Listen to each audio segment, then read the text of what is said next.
Lucia and Antonio met when they were both in their last year of university. That year was difficult, but they managed to build a strong and trusting relationship. After graduating, they got married and began living together. They recently celebrated 7 years of marriage. Antonio's career took off pretty quickly, but the same couldn't be said for Lucia. He had bad luck with his bosses and with the company. Over time, his own enthusiasm for advancing his career also faded. When Antonio was already in a managerial position, his wife was in the ranks of ordinary employees and did not earn much. So her husband took on the role of the family's main breadwinner. Even last summer, in the middle of the holidays, Lucia and Antonio planned to go to the sea. There was no option not to go there. The wife strongly persuaded the husband, since at that time she was very tired at work due to the increased workload, and in general had not gone anywhere for a long time. The couple had been saving money for a vacation since the beginning of the year, and all their dreams were only about a long-awaited vacation. But life gave them an unpleasant surprise. When they were about to make the trip, prices skyrocketed, and the accumulated funds were not enough. They could have taken out a loan, but the couple agreed at the beginning of their relationship that they would not go into debt under any circumstances.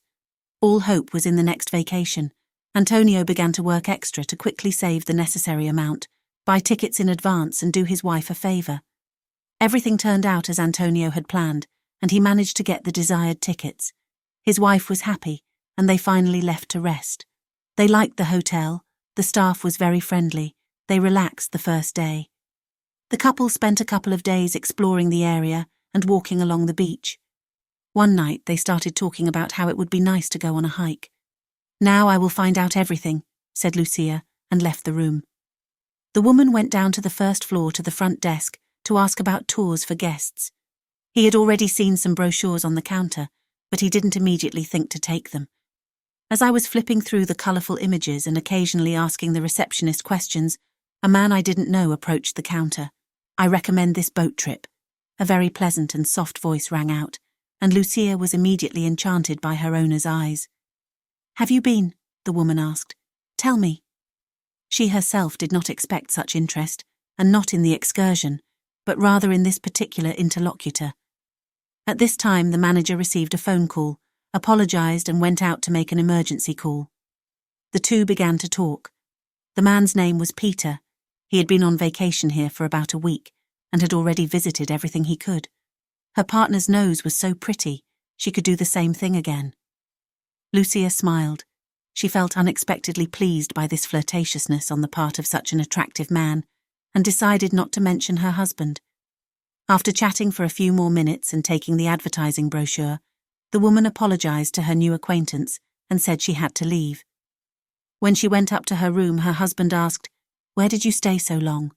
The wife lied, saying that she had been waiting a long time for the receptionist. He never mentioned a word about Peter. A couple of days later, late at night, the couple took a walk on the beach. It was already quite cool, and Lucia walked tangled in her blouse. "Well, let's remember our youth," Antonio said happily and began to undress. "What are you doing?" Lucia looked disapprovingly at her husband. "Let's go swimming. Remember how in our first summer we swam under the moon?" said the husband, already standing knee-deep in the water and extending his wife's hand as if inviting her to continue. Lucia shivered from the cold and said she preferred to stay on the beach. "Because you'll catch a cold," she murmured to her husband, but he was already running to the surface of the water as she swam and calling for her to join him. She only offered him a forced smile, and she herself was mentally very far away.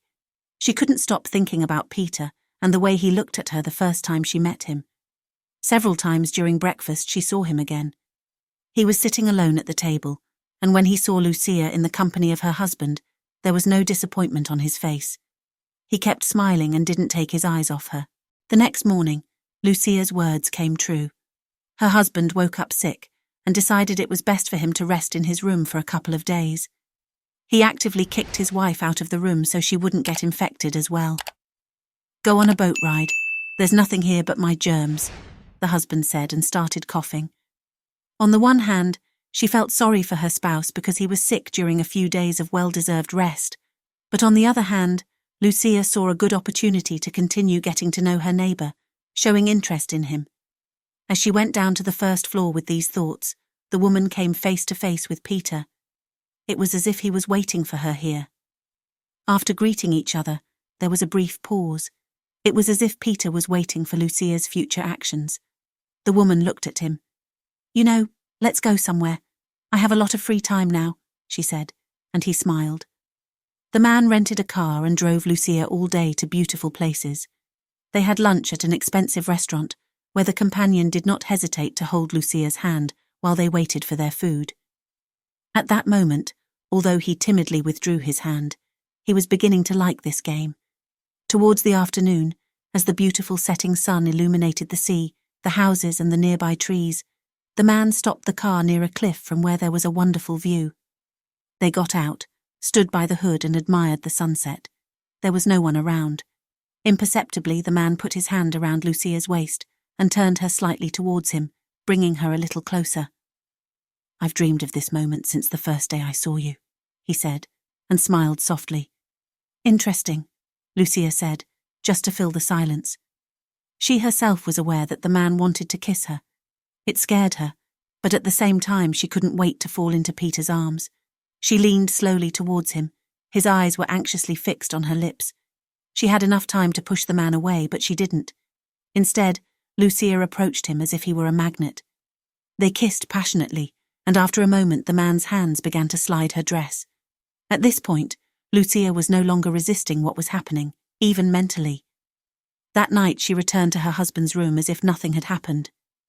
"How was the tour, Antonio?" he asked and smiled. "Well, I liked it," his wife replied, remembering how he really spent his time. "I feel better, the pills helped, so we will be together on our next trips," said the husband, hugging his beloved. It is impossible to say that Lucia was happy with this news. In her mind, she had already made plans of how she and Peter would escape from everyone again and spend time together, just the two of them. The new lover was also in no hurry to break off their relationship, so they agreed that Lucia would go to see him at night, when her husband was already asleep. Antonio always slept soundly, or at least she didn't have to wake him up, with no noise. They tried to do everything without being noticed by others, but that night someone saw them on another of their nocturnal escapades. Lucia met a neighbour in the hallway, who saw her knock carefully on the door, and Peter opened it for her. The neighbour greeted politely, but Peter largely slammed the door. The unexpected witness was named Patrick. I had just arrived here and hadn't had time to meet anyone. He still assumed that the couple he had seen the night before had come here to rest together, and his thoughts were confirmed the following afternoon. From the balcony of his room, Patrick saw Lucia and Peter standing by the pool, talking and trying to take shelter behind a large beach umbrella before kissing. They both looked around for some reason, as if hiding from prying eyes. Then each one continued on his way. Patrick looked at the lounge chair next to the couple and saw that the phone had been left on the chair. It was too late to call the owner as everyone had already left. So the man decided to go down to the pool on his own and return the forgotten object. He did not remember the number of the room where the couple was staying. He was too tired that night and didn't think he needed to pay attention to the signs.